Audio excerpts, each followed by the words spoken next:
अगर आप भी चाहते हैं बिट्टू मलंगिया इंटरटेनमेंट का ऑडियो वीडियो सबसे पहले आप तक पहुंचे, तो लाल बटन को दबाकर चैनल को सब्सक्राइब करें और बेल आइकन दबाना ना भूलें।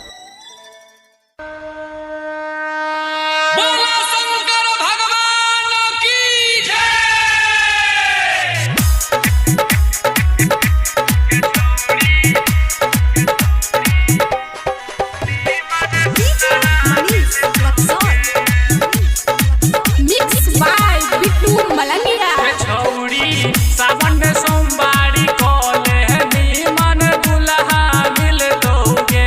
ये छौड़ी सावन में सोमवारी कोले नीमन दुल्हा मिल दोगे। हाँ दुल्हा मिल दोगे। ये छौड़ी दुल्हा मिल दोगे। तो सावन में जल चढ़ा लेके छौड़ी नीमन दुल्हा मिल दोगे।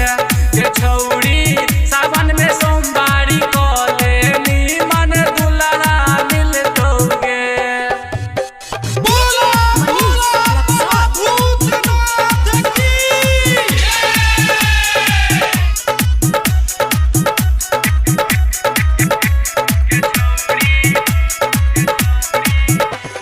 कोले भोले बाबा के सोमवारी दुल्हा ले तो दहेज में गाड़ी के छौरी ले तो मोटर गाड़ी।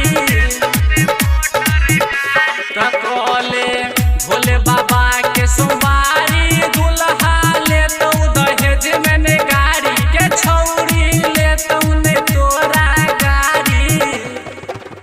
तो चेहरा फूल के जैसन खिल तो निमन दुल्हा मिल दोगे। ये छौड़ी सावन में सोमवारी कोले निमन दुल्हा मिल दोगे।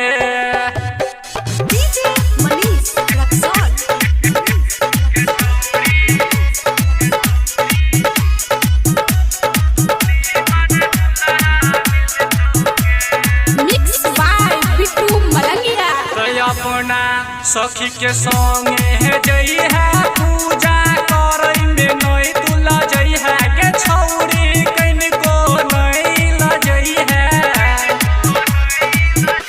तो अपना सखी के संगे जई है पूजा करई में तूने लजई है के छौड़ी कइन को नई दुल्हा जई है।